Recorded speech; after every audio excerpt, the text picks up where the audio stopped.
Hi, my name is Jamie Farley and I'm with Saunier Leadership. At Saunier Leadership, we help individuals and organizations solve the people dynamics that are slowly stalling growth. Saunier means salt merchant or salt worker, and we know that salt changes everything it touches, and so does your leadership. So we've created a salt method to help you with those people dynamics that you may be struggling with. As leaders and business owners, we know that people dynamics can create problems within our company and organization, and these people problems equal profit problems for us. So today we want to talk a little bit about those problems and how can we address those. Leaders are frustrated, they are babysitting their employees, there's poor work ethic, there's a low emotional capacity, lack of leadership within organizations, and leaders are struggling. They're confused, they feel guilty, they feel unsure. And so we want to help bring clarity and focus to your organization. And we're going to share a few techniques today on how to correct the people problems in your business. Which of these feelings hit home for you right now? Are you frustrated by reoccurring people problems? Are you exhausted and unsure how to keep leading well? Do you feel confused about what's really causing the problems, like what's really underneath the surface of what's going on? Do you feel afraid to make changes because it might create and cause even more conflict in your workplace? Or do you feel alone in making all of these hard decisions? Your business may not be stuck because of the strategies and systems you have in place. It's possible that your business is stuck because of these people issues that you're facing. So the cost of avoiding people problems, what does that look like? What is it costing you to not have those conversations? What is it costing you to not make these decisions when it comes to facing people? Well, it's costing retention issues. It's costing productivity, right? We're losing in that area. It's costing personal burnout and culture decay. It's actually costing even more than that. It costs us our health sometimes because we're stressed out, we're anxious, we don't know what to do. It's keeping us up at night. We're taking our computers with us on vacation and over the weekends because we just can't let go, because we can't fully release our companies to the people that are running them. So what do we do with this? We're going to do a salt diagnostic because Saunier means salt merchant and salt worker.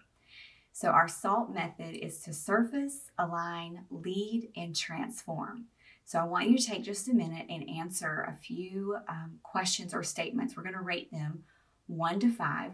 1 being, no, that's not true at all. And 5 being, that is fully true. That's where I'm at. So I want you to rate these statements 1 to 5. The first one is for our S and surface. So I can name the real issues that are reoccurring in my team. I can name the problems and I know what's going on under the surface. Okay, with our next statement, we want to look at alignment.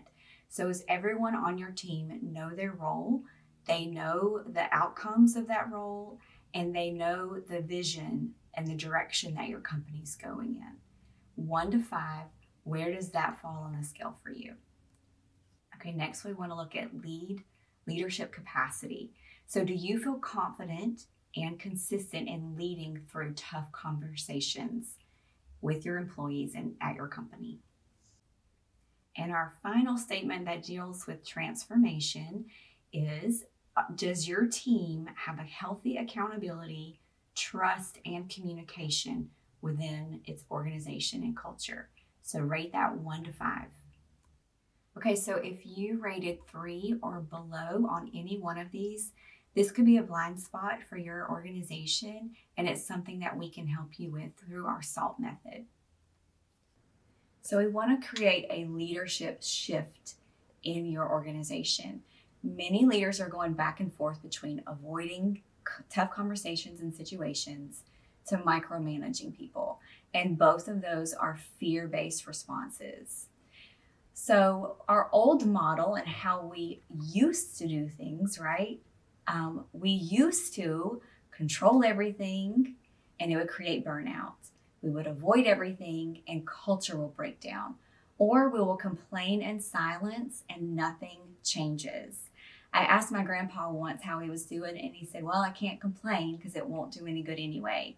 And that applies to our businesses too, right? Complaining changes nothing. It doesn't do any good. So what we want to do is we want to install a new model of clarity-driven leadership. So we want to replace assumptions with aligned conversations. So we want to diagnose instead of assume, right? So is this a skill issue or a will issue? We want to lead with questions and not corrections. So help me understand what's really going on here. We want to create clarity, not control. So we want clear expectations that will reduce emotional noise in the workplace. And then we want to coach our people and not rescue them. So we want to empower them, help them to make their own decisions for their own outcomes instead of taking more on ourselves because we can't trust the team to get it done. And a lot of times, business owners and leaders really don't have time for that coaching part, which is where I tend to align with leaders and help them in their organizations. Okay, we want to talk about culture killing patterns. These patterns come from DISC assessments and DISC patterns because people actually have patterns to our behavior. And we can usually identify each other's patterns if we're familiar with DISC and those assessments. So today we're going to talk briefly about each one and how these people patterns can kill the culture in our environments. So the first one is intensity and intimidation. And that pattern is derived from someone who has a dominant personality, which would be a D on the DISC scale. And so that looks like a strong personality that dominates, but others may withdraw from that person. So this D-type personality is driven, they're decisive, but they can also bulldoze over people. And the culture impact that can have is that fear-based compliance and low innovation and hidden disengagement can happen. So the leadership shift that needs to happen would be to move that person from force to influence, teaching them assertiveness versus aggression, and invite multiple voices into the room. And so we would do that through a deep dive in our DISC assessments to help you identify that within your organization. But you can tend to point these patterns out in people. So if you're seeing that pattern in your work environment, it could be because they are a D dominant personality. The next culture killer could be chaos and role confusion. Everybody's busy, but nothing's aligned. Typically, we see these patterns with I leaders. That's an I on the DISC assessment. Okay, and they are fun-loving and chatty, but they're fast-paced, people-focused, and maybe low-structured people. So the culture impact that can happen is that the burnout, decision-making fatigue, and lack of ownership. Also, there could be low follow-through. And the leadership shift that we want to see happen is moving from activity to alignment. So busyness is not always productivity. And so we want to define roles and goals and have clear decision-making ownership.